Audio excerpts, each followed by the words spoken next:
Hey guys, today I am going to attempt to add a Z probe touch plate to the millwright CNC using this aluminum heat sink off of this old buck converter. So what I'm going to do here is I want to add a Z touch probe to the millwright CNC, and I don't want to buy one because it's just a plate of metal. And so I've decided, for whatever reason, for the reason that I decide to do anything, to use this heat sink off of this buck converter from eBay that never did work. And so I'm going to use this heat sink as my Z plate, as my Z touch probe. Let's pull the heat sink off of here. Pretty easy to do. There was one on the other side here, and I've already used it for a heat sink for a LED chip, a little 1 watt or 3 watt, I forget which, LED chip.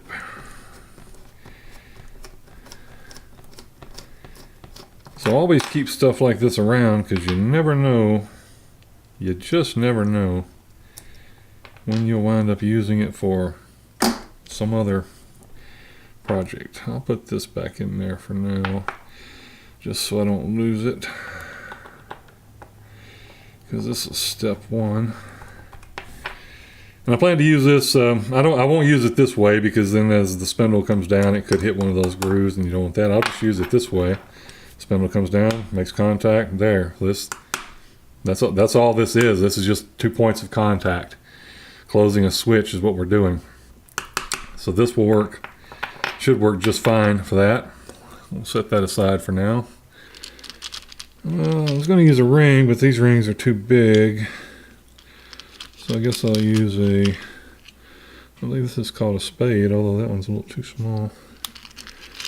I have to use that one, it's too. I have to use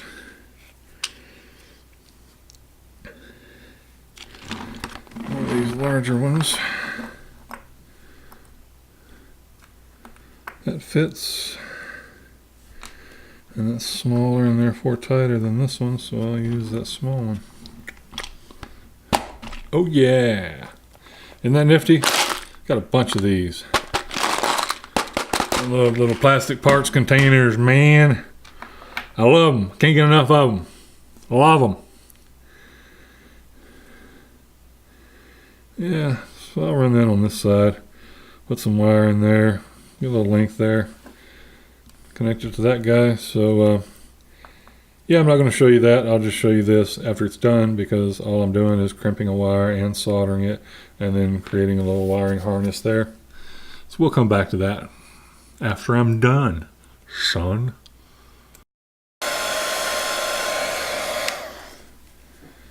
Alright, so I got the Z plate made. Here's the JST connector for the other end of my cable, and on this end here's the ground alligator clip, which will connect to the bit, or the end mill, the bit on the spindle. And then here is the touch plate. Simply gone into a little spade connector, screwed into the side of my aluminum plate. Connect this to the end mill bit. Z comes down and touches that, and there you go. Once you've got your Z plate made, get your calipers out.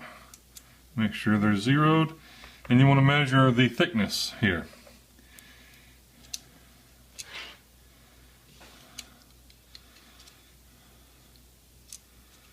Looks like mine are 995 there.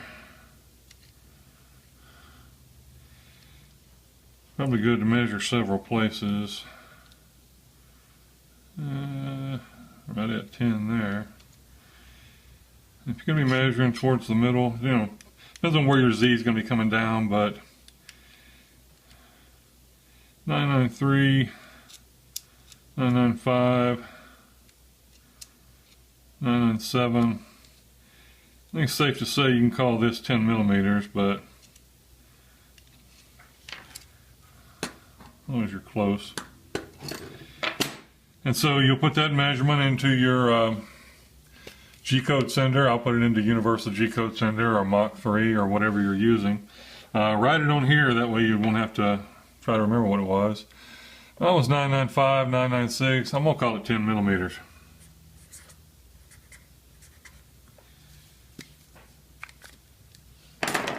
And there you go. There you go. And ready to go. Z Probe.